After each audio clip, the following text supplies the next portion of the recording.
بینەرانی عزیز و خۆشەویست سڵاوتان لێبێ و کاتتان باش خۆشحاڵ و شادومانم لەگەڵتانم لە بەرنمەیەکی نوێی بانیژەیە گفتوگۆ و باسوخواسی ئەمجاری بانیژە باز لە شعری سیاسی یەکەم سەرداوەکانی ناو دنیای ئەدەبیاتی ئێمە لە شعری کلاسی لە شعری سیاسیە ڕەهەندەکانی بیرکردنەوەی شاعرانی ئێمە وەک بیرکردنەوەیکی سیاسی لە ناو شعرە نالێ سالم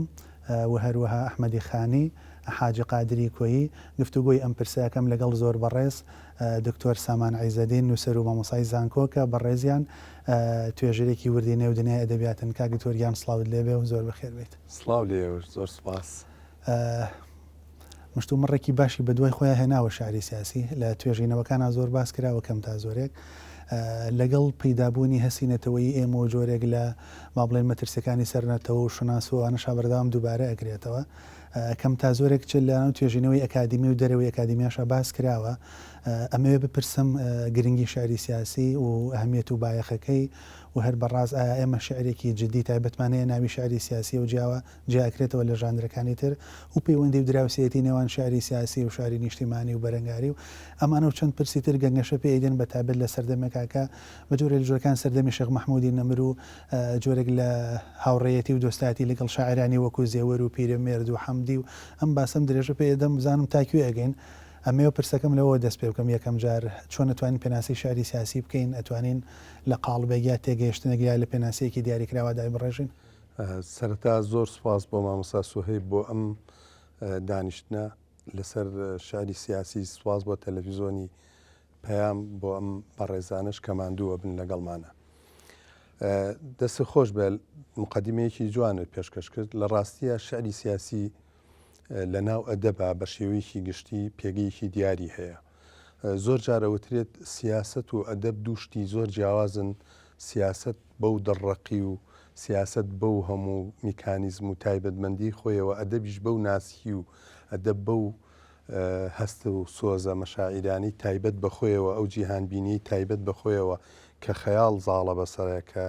خۆشیەکان چێژەکان جوانەکان ئەبینێت چۆن لە یەکە درێ بێگومان ئەمە ڕەگ و ڕیشەیە گەڕێتەوە بۆ ئەوەی کە هەردووکیان لەسەر مرۆڤ کارەکەن مرۆڤیش هەمیشە لە سەرەتاوە هەوڵی داوە بەختەوەری بەدەست بێنێ دیارە سەرهەڵدانی شعری سیاسیش لە ناو ئەدەبی کوردیە و بە شێوەیەکی گشتیش هەر ئەگەڕێتەوە بۆ هەوڵەکانی مرۆڤ بۆ ئەوەی بە شێوەیەکی جوان درێژە بە ژیان بدا و مافەکانی بەدەست بێنێ ڕەنگە گەلی کورد یعنی ئەگەر بڵین شعری سیاسی چەند پێناسەیەکی هەیە لە چەند قۆناغێکی جیاوازە ئەکرێت ئەمە ورتر بێ بۆ باسی ئێمە لە سەرەتاوە هەستەکەین گەلی ئێمە لەژێر دەستی زۆر لە داگیرکەرانە بۆ ماوەیەکی ئێجگار زۆر ببینە پێش شاوی خۆمان بۆ ماوەی 500 ساڵ کوردستان دابش بووە بۆ نمونە لە ژێر دەستی دوو ئیمپراتۆرەتی گەورەیە بووە هەوڵەکانی لە دوجارە لە ڕووی سیاسیەوە ئەگاتە ئەو قۆناغی کە کوردیش جگە لە میرنشینەکان چی تر بکا بۆی پێگەیەکی دیاری هەبێ لە ڕووی سیاسیەوە بێتە ئاستی گەلانی تر ماف بە خۆی بدا زمان و ئەدەب و کەلتوری خۆی گەشە پێ بدە هەڵبەتە ئێمە ڕۆڵی شاعیرانی وەکو خانی مەلای زیری نالی سالم هەموو ئەو شاعرە حاجی قاری کۆی هەموو شاعرانی تر کە لەو قۆناغەیە هەرێکی لە ڕەهەندێکی تایبەتەوە بۆ نەتەوە هەوڵیان داوە کە پێگەی کورد بچەسپێنن و وەک پێگەی کورد دیار بکەن و دەری خەنجیاوازین لە گەلانی تر ئەمە بۆ خۆی گەڕێتەوە بۆ سەرەتاکانی هەنگاوی یەکەمنان بەرەو شعری سیاسی دیارە شعری سیاسی ورتر کە قۆناغێکی دوای ئەوە دێت ئەگەر ئێمە قسەی لەسەر بکەین زیاتر وردکردنەوەی ئەو ڕەهەندەیە کە ئەمانەوێت بەشدار بین لە دەسەڵاتی سیاسیە وەگەڕان بە دوای ئەو هۆکارانی ئەمانگەێنێ بە دەسەڵاتێکی سیاسی کەوا دەکات زۆر هەندێ ئەوەی کە لای مەسەلەن بنمونە سالمی ساحب قڕانە یا نالی هەیە یا لای بڵێن ئەحمەدی خانی هەیە ئەتوانین ناوی بنێن سەرداوەکان یا ئەتوانی بڵێن چەکەرەکردن یا ئەتوانین ناوی بنێن سەرەتا ئەتوانین وەکو چی ناوی بنێن توانین بە قۆناغی پێش شعری سیاسی ناوی بنێنیان چۆن جیاکەینەوە بێگومان ئەو قۆناغی شعری کلاسیکی ئەمە هەندێک سەرەتاکانی ناسیۆنالیزمیش ئەگەڕێنەوە بۆ ئەوان ئەنی وەکو سەرەتایەک بێگومان ئەوە ڕێخۆشکەرە بۆ ئەوەی کە ئەمە لە ذهنیەتی ئێمەیە بمێنێتەوە دواتر شاعرانی قۆناغی دوای ئەوانیش تەبەن پەروەردەی ئەو معریفە ئەدەبیەی ئەو شاعرانەی کە کلاسیکیان بەرهەمهێنا ئەکەونە ژێرکاری گەرەوە بەڵام بێگومان لەگەڵ قۆناغەکانی دواترا گۆڕانکاری بەسەر بیرکردنەوەی قۆناغی سیاسی کۆمەڵگا بە شێوەیەکی گشتی دێ بۆ نمونە کە دەسەڵاتی سیاسی بەرەو ئەوە دێت کە ئیتر عوسمانیەکان کۆتاییان پێدێت مردنشینەکانە چنە قۆناغێکی ترەوە هەر بۆ نمونە مردنشینی بابان کە پێگەیەکی دیاری هەیە و بۆ نمونێکی وەکو شێخ ڕەزا وەکو قوارەیەکی سیاسی ئەیناسێنێت وەکو پێگەیەکی دیار دوور لە دەسەڵاتی عوسمانیەکان و فارسەکان ئەمە بۆ خۆی سەرەتایەکی باشە بۆ ئەوەی کە ئێمە بیر لە کیانێکی سیاسی بکەینەوە بۆ کوردستان بۆ نەتەوەی کورد ڕەنگە ئەمە دەرگایەک بێت ڕێگە خۆشکرد بێ بۆ شاعرانی قۆناغی دوای خۆیان کە ئەتوانین بڵین کلاسیکی نوێ یان ئەوانەی کە دەستپێکی نوێگەریان کرد لە سەرەتای سەدەی بیست بە هاتنی ئینگلیزەکان بێگومان بیرکردنەوەی و ئاشنابوونیان دوای ئەوەی کە لە ئەستەمبوڵ و ئەوانە و ئاشنابوونیان بە ڕەهەندەکانی قواری سیاسی لە جیهانەوە جوگرافیای گۆڕانکاری جوگرافیا بڵێ جەنگی جیهانی یەکەم و دواتریش جەنگی جیهانی دووهەمەوە بیرکردنەوەکان دکتۆر دەستەواژەی دارالمولکی بابان کە بەنسبەت شێخ ڕەزا و ئێستا من بیرم کەوتەوە نەمیز جارێ ئەم پرسە بوروژێنم بەڵام وتم بۆی بەسەر ماتێ نەپەڕێ ئەتوانین دۆخەکە لەوێ وەسیرکەین پێش سیاسیەکانی ئەمە شاعرانی ئێمە جۆرێک لە هزرینیان هەبووە بەو نوعی کە بتوانن لە ژێری کاریگەری ئایدەی شاعرانی خۆیانە با بڵێن سیاسەکان ئاراستەکەن ئەتوانی شتێکی لەم جۆرە بخوێنینەوە بۆی تۆزێ ورتر پرسیارەکە بکەم ئەکرێ بڵین لە پشت بنمونە کەسایەتەکان کەسایەتی سیاسەکانی ئەمە گەر زۆر دوور نڕۆین کەسێکی وەکو شێخ مەحموودی نەمر بێنینەوە جۆرێک لە هزرینی شاعرانە یا ڕۆشن بیرانە هەیە بێگومان یعنی یەکێکی وەکو شێخ ڕەزا هەر تێکەڵ بە سیاست بووە واگەداری ئەو پەیوەندی سیاسیانی نێوان دەسەڵاتداران بووە بیریشی لەوە کردوتەوە بە مناڵی خۆی هاتۆتە سلێمانی و ئەو کەشە پێشکەوتنەی بینیوە لە دارالمولکی بابانە کە بۆ خۆی قوارەیەک بووە قوارەیەک بووە لەژێر دەسەڵاتی کورد خۆی بەڕێوەی بردووە ئەمە بۆ خۆی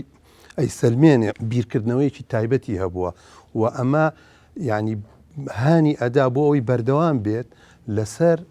ئەم کیانە کوردیە کە خەفەتی بۆ ئەخا لە ناوچووە ینی ئێمە کیانێکمان هەبوو لە ناوچووە لە بری ئەوەی گەشە بکە و پێش بکە بەڵام لە ناوچوە و نەماوە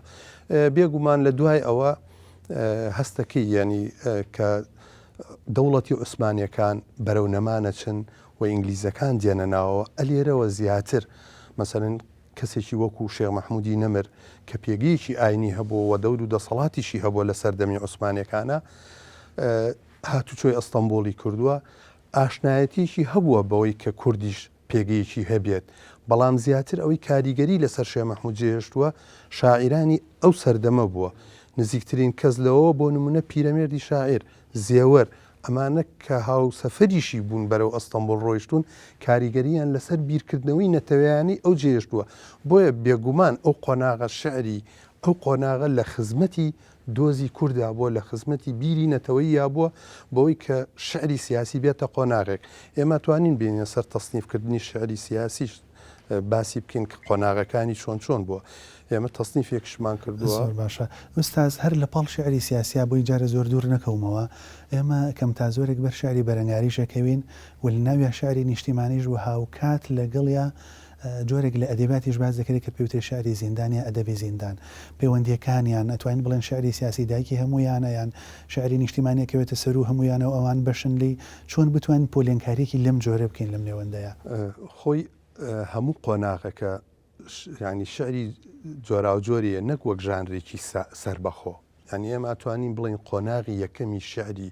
کلاسیک کە باسی نیشتیمانەکات شعری نیشتیمانی ناولێنین هەموو ئەوانە شعری تەنانە دەوانەی کە بۆ سروشتیش نووسراون و کوردستانمان لا خۆشەویستەکات ئەمانە هەمووی شعری نیشتیمانین زمانەکەمان لا خۆشەویستەکات ئەمانە ڕەهەندێکی نیشتیمانیانەیە دوایەوە دیتە سەر قۆناغی ڕزگاری خوازی ینی ئەم قۆناغا ئەبەسرێتەوە بە سەرەتای ڕزگاری خوازی گەلی کورد بۆ ئەوەی ئەو شعرانن کە هانی خەڵکەدا بۆ ئازادی بۆ ڕزگاری خوازی لەژێر سیستەمی یان با بڵێن دەسەڵاتی بێگانە ئەم قۆناغی دواتر دوای ئەوە کە شعری ئەتوانین بڵین سیاسیە پەیوەندی بە ینی حەماسی سیاسیانە و ورتر قۆناغی چەکداریەوە هەیە قۆناغی سێمیان قۆناغی سێمی شعری سیاسی کە لە ناو ئەدەبی سیاسەتایان ئەدەبی بەرەنگاریە تەصنیفیشی بکەین هەمویان هەر ئەچنە چوارچێوەی ئەدەبی بەرەنگاریشەوە بێگومان قۆناغی شعری سیاسی کە پەیوەندی بە بزوتنەوەی چەکداری کوردەوە هەیە شعریەکان بۆ بۆ وەرگرتنی دەسەڵاتە زیاتر بۆ وەرگرتنی ئەوەیە کە ئەتوانی بڵێ ئامانجەکە ڕوونە دیارە ئامانجەکە ڕوونتر ئەبێتەوە لێرە کە ئیتر شعری سیاسی ڕەهندێکی تری ئەوەرەگرێ کە ئەمەش ڕێگە خۆشکەرە بۆ ئەوەی کە ئیتر قۆناغێکی تریشمان هەیە هەر لەناو ئەم قۆناغی شعری بەرەنگاری یعنی ئەدەبی بەرەنگاریش بۆ خۆی ئەو شعرانن کە هانی خەڵکەدا بۆ بەرەنگاربوونەوەی بێگانە لە هەموو ڕوویەکەوە لە ڕووی دەسەڵات لە ڕووی زمان لە ڕووی کللتورەوە بۆ هەموو ئەوانە ئەگرێتەوە هەرشێ شعرێکی بەرەنگاری لە پێش ئەوەشە هەبێت بەڵام ئەم قۆناغانە هەموو لە ناو شعری سیاسی توانین وەکو هێڵێک یعنی گیان بکەینەوە وەکو ئەوەش کە لە ناو بازنێکی یەکگرتووشە ئەمێننەوە بۆ زۆر باشە کاک دکتۆر خەریک بووین باسی بەڵێن جۆرێک لە شعرمان کرد کە بریتە لە جۆری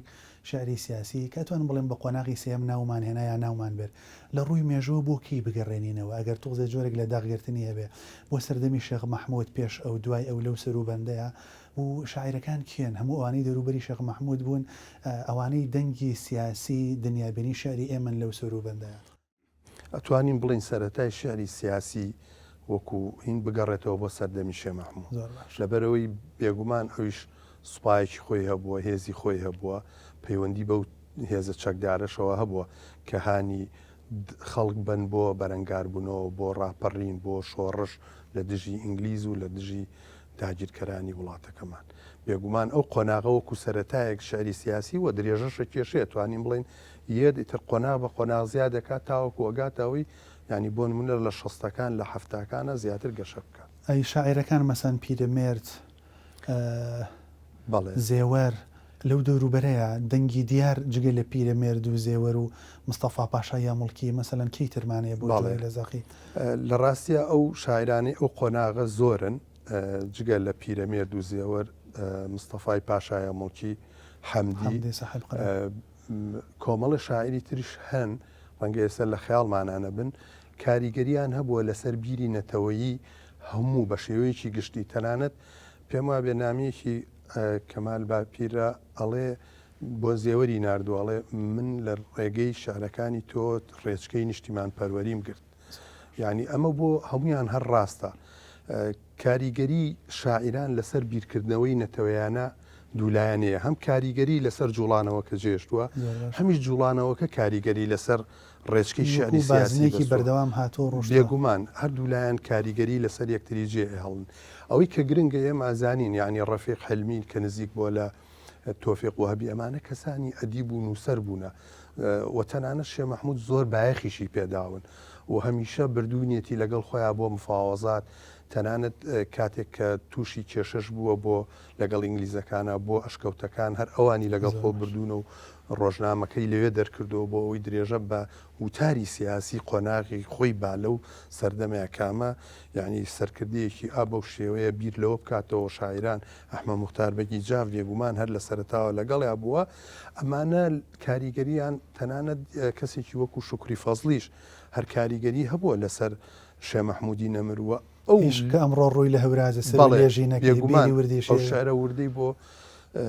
شێخ مەحموود نووسیوە کە دوای ئەوەی لە هندستان ئەگەڕێتەوە ئەڵێ ئەم جاریان ئەبێ ئاوا مامەڵە بکەیت لەگەڵ دۆخەکەیا و بە بیرێکی گورد و زیرەکانە بێگومان ئەمانە وەکو ڕایشکاری قۆناغەکەی خۆی توانین لە قەڵەم بین کە بە شعر ئاگاداریان کردوێتەوە بەڵام لەو قۆناغی سەرەتای وەکو وتمان زۆر لەژێر کاریگەری شاعران و ئەدیبانە بۆ وەتوانیوێتی ئەوەی ئەوان ویستویانە تا ڕادێکی باش جێبەجێ کاک دکتۆر شعری سیاسی گەرمانەوە بیناسیینەوە ئەمە بەتابێت لەم پرسیارە ئەمە جۆرێک لە سادەی بەکاربێنین لە گفتوگۆکەمان هەوە گەزانی بەرنامەکە چێتە زۆر ماڵەوە مەسەن بۆ تەلەبەیەک لە ئامادەی یا بۆ خواردتر بۆ سەروتر بۆ کەسێک کە پێچێ زۆر هزرینێکی وردیشی نەبێت چۆن بزانین ئەم شعرە سیاسیە چۆن جیایەکەینەوە فۆرمێک قاڵبێک زمان وشەکان کەرەستەکانی ڕاستی خۆی زمانەکە ئەوە ئەساسە لە زمانەکە ئەو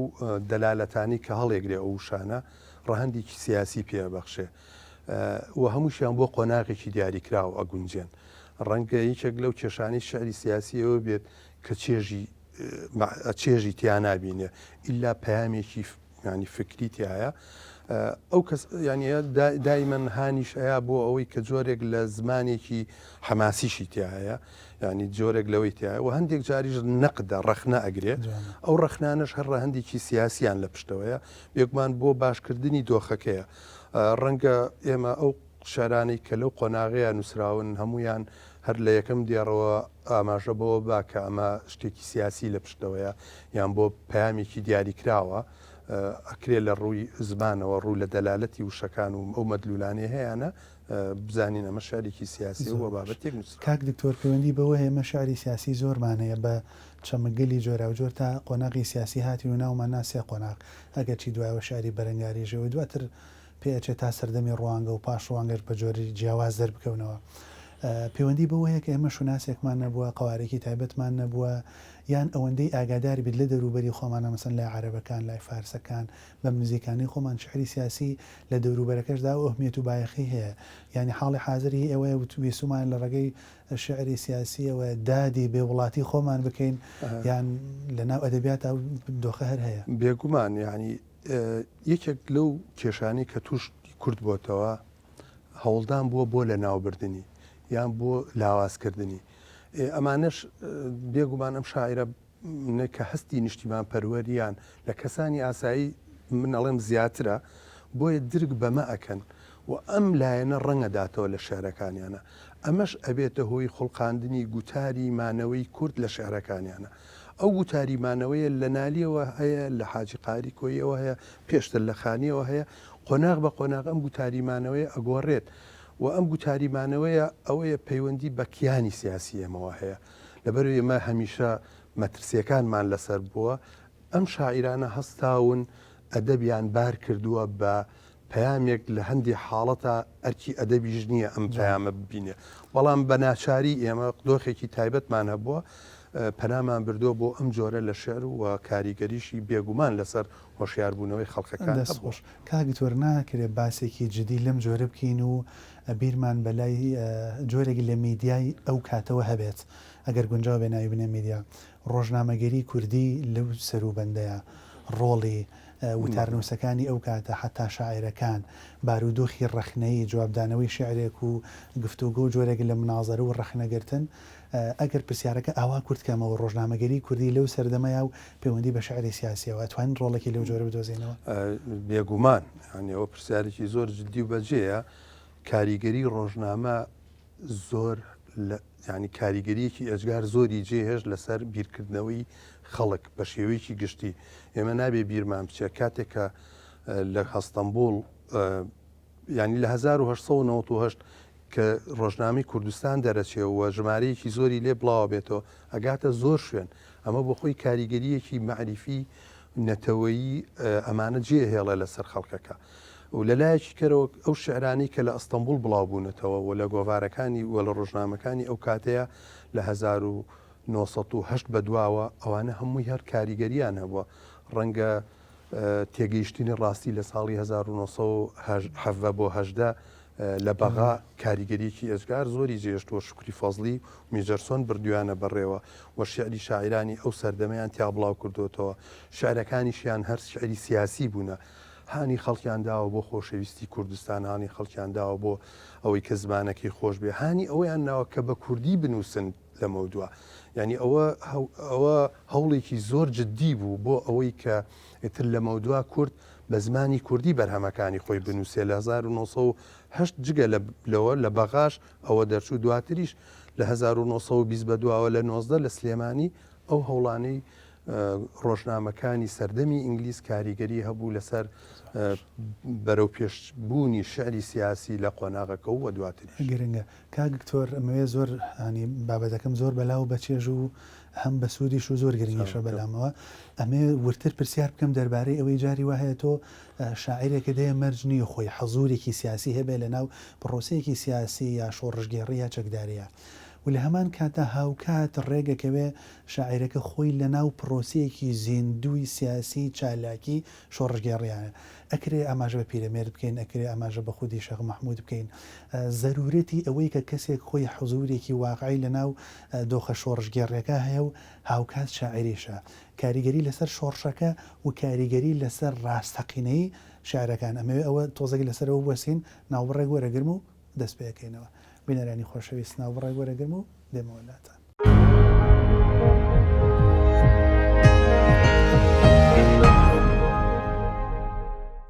بینەرانی خۆشەویست هاتمەوەلاتان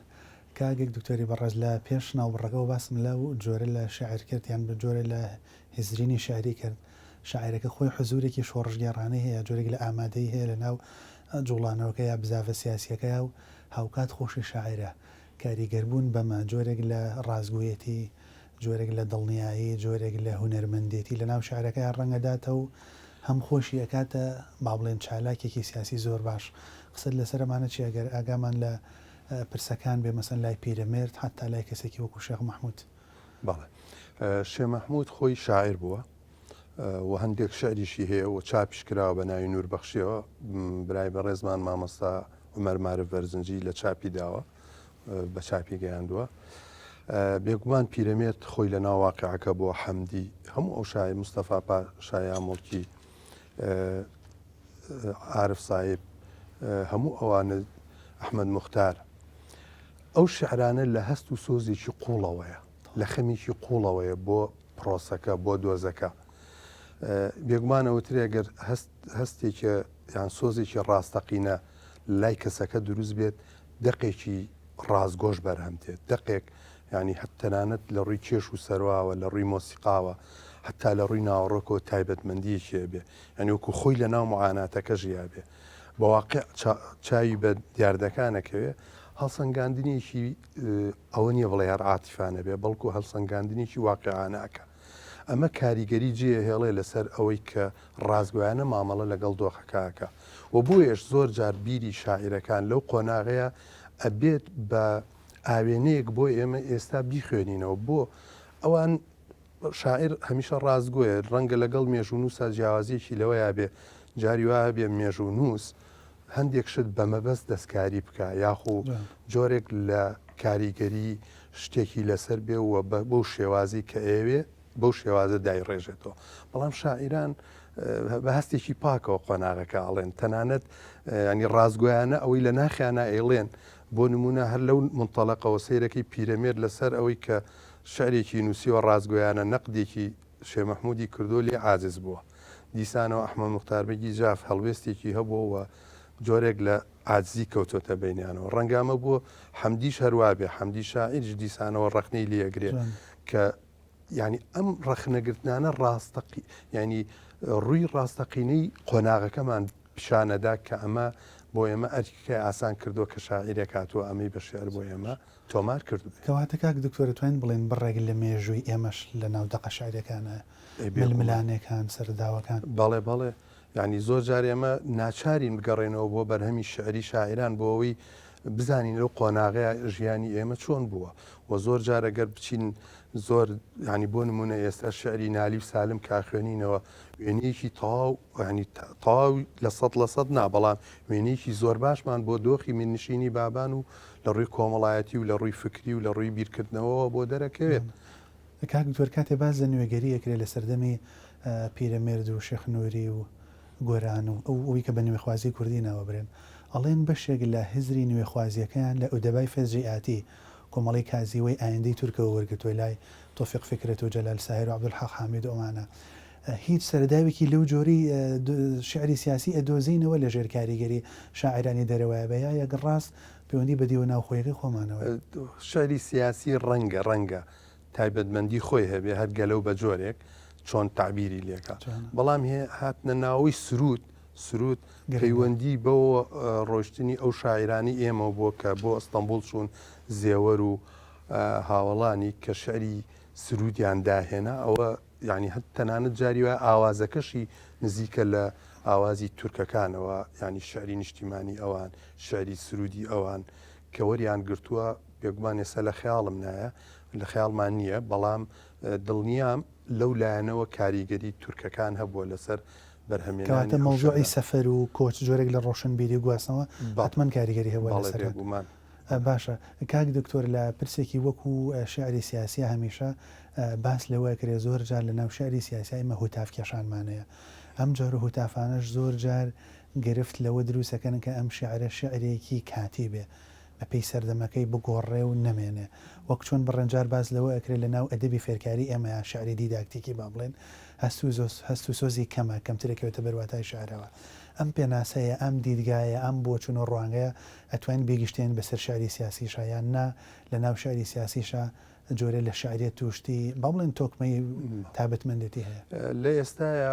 فۆرم و ناوەڕۆکی شعری سیاسی گۆڕانی بەسەرا هاتووە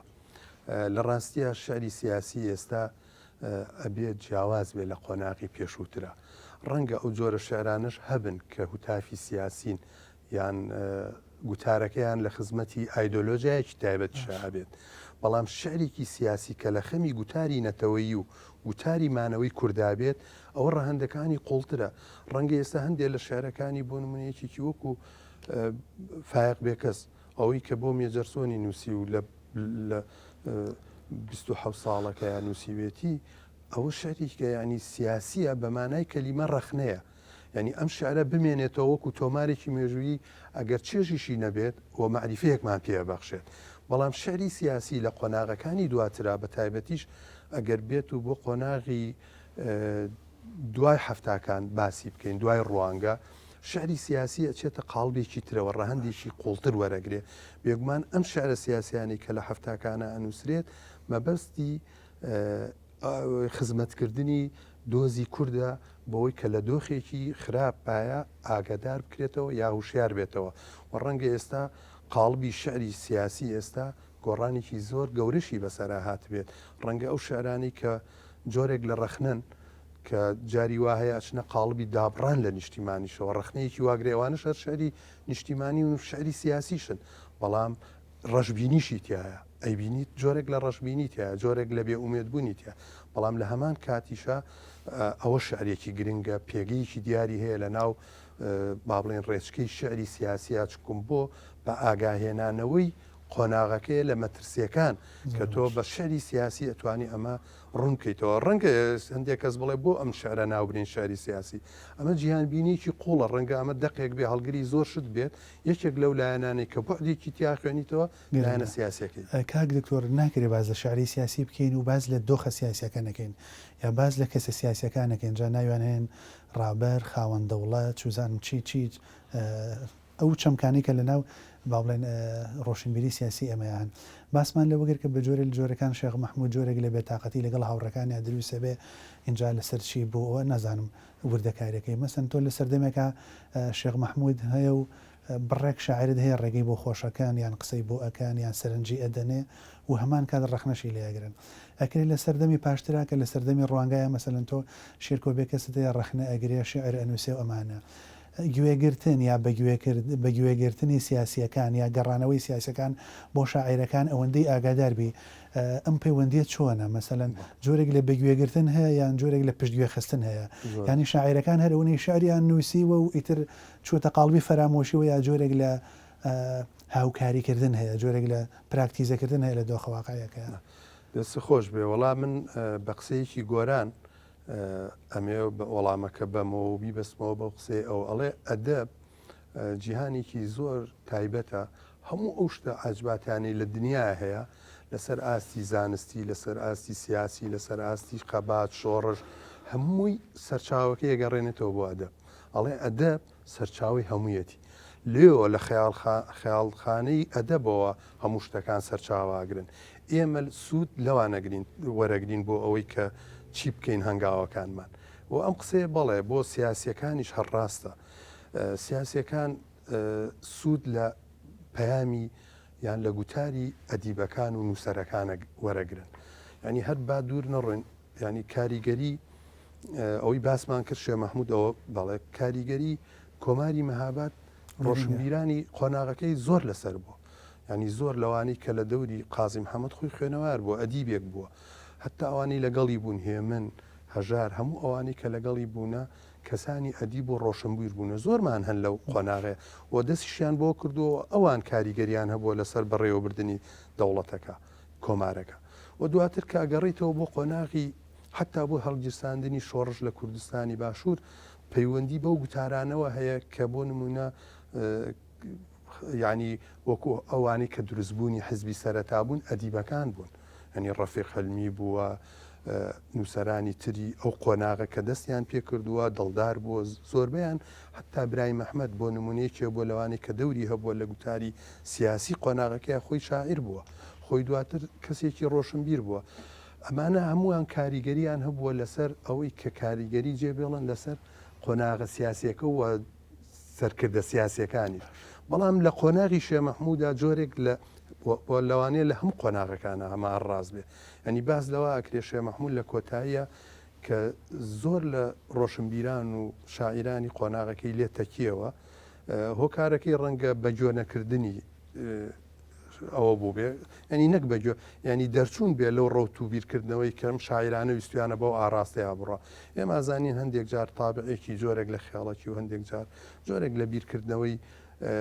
ناوچەگەرێتی بەسەر دەسەڵاتی شێ مەحموودا زاڵ بوو بێ وای کرد بێت هەندێک ئەوان عاجز بوو بێتن وە دوور کەوتمێتنەوە لێ ئەمە بۆ قۆناغی دواتریش هەڕاستە کاکتۆر سێرەکی لە سەردەمی پیرەمێردا بۆ هەموعازەمەت و گەورەیەوە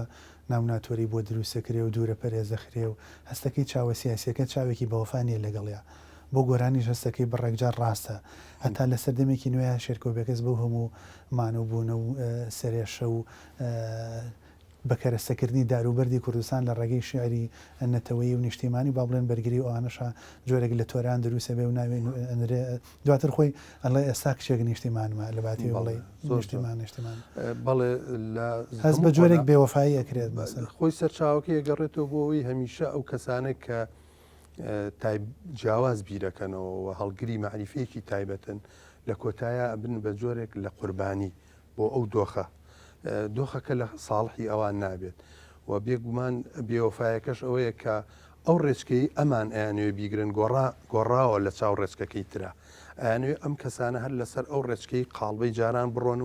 و بیرکردنەوەکانیشان هەمیشە لە خزمەتی بۆ نمونە ڕەوتە سیاسیەکە بێ بە جۆری دڵی ئەوان بێت ئێم شاعیرانە هەستیان ناسکە میلەت فرامۆشەکرێ جاری وایە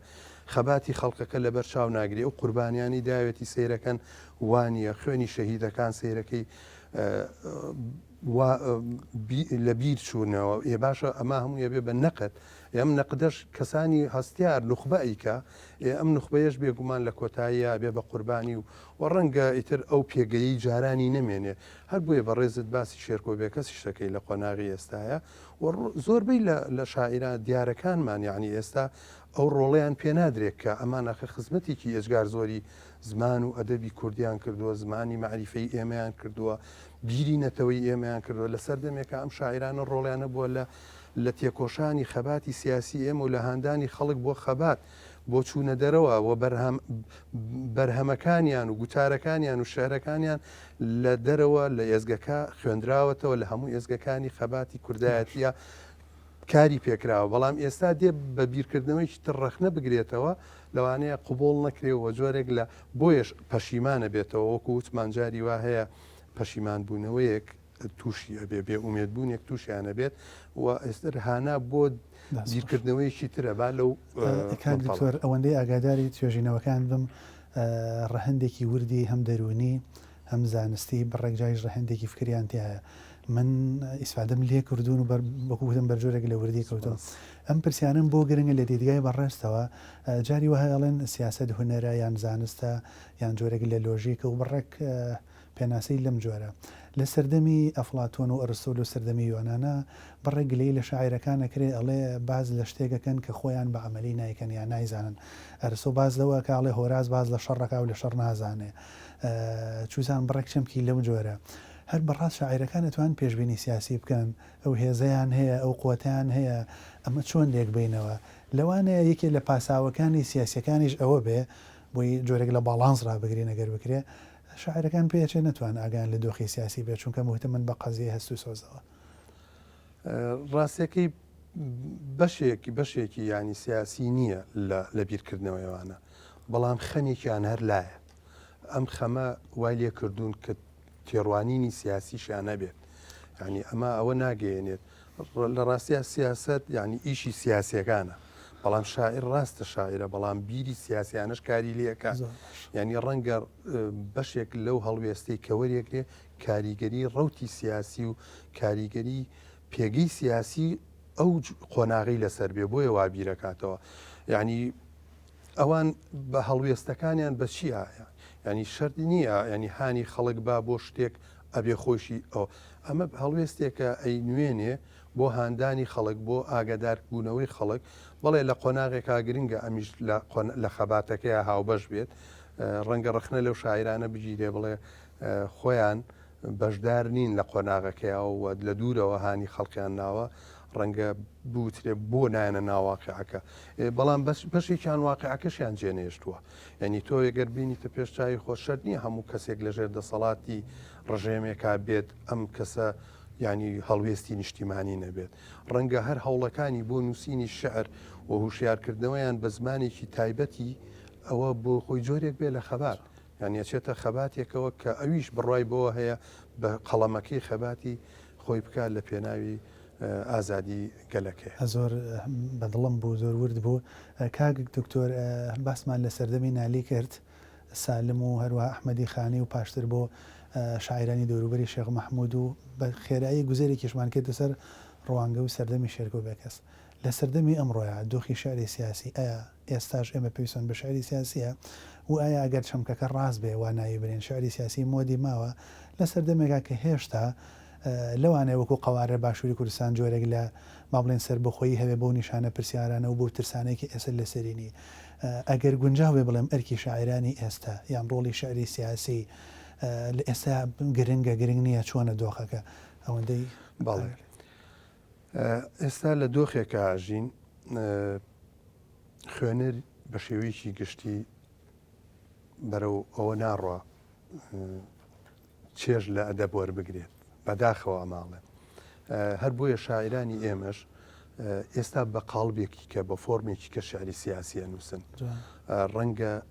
بە ڕەمزێکی وا بوترێتەوە ئەبێ ئێستا ئەو جیهانبینیە لە شعری تازەیە ڕاستکردنەوەی ئەو دۆخە نەخوازراوە بێ بەسەر ئێمە هاتووە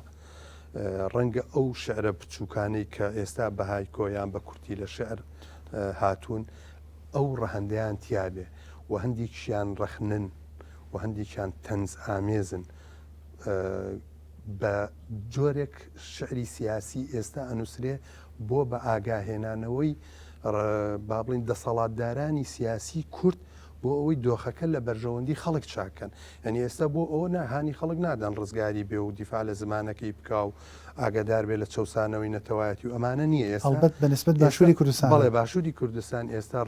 ینی با بڵێن ڕێچکەی شعری سیاسی گۆڕاوە بۆ ئەوەی کە بە شێوەیەک لە شێوەکان دیفاعکردنە لە عدالت دیفاعکردنە لە مافی ئینسان دیفاعکردنە لە پێگەی ئینسان لە خزمەت گوزاریەکان ینی ئەم شعرانە ئێستا ئەم ڕێچکەیە ئەگرێ شعری سیاسی بەم ئاراستەیە ئەڕوا بۆ ئاراستەیە ناڕەکە هانی خەڵک با بۆ شۆڕش و بۆ مقاومەت و ئەوانە کاگکتۆر دەستە خۆش بێ من چێژێکی باشم لە بەرنامەکە وەرگرت و هەمسوودیش بە هیوام توانی بێتمانەمە بکەین و بیگوازینەوە بۆ بینەر و بەردەنگی ئەمە بە نیسبەت کاتی بەرنامەکەەوە کاتم نەماوەگینا پرسیار و دنیابینی باشم بۆ دروست و لاشم ماوە ئەگەر بەڕێزت وەک کۆتا قسە شتێکی کورتە دەبێت سپاس دەکەین زۆر سپاس بۆ بەڕێزت هەر کێشە لە ڕاستیان منیش هەر چێژم وەرگرت و باسێکی خۆش بوو بەڕای من ئومێد دەکەم بینەرانی عزیزیش چێژی لێ ببینن وەتوانی بێتمان باسێکی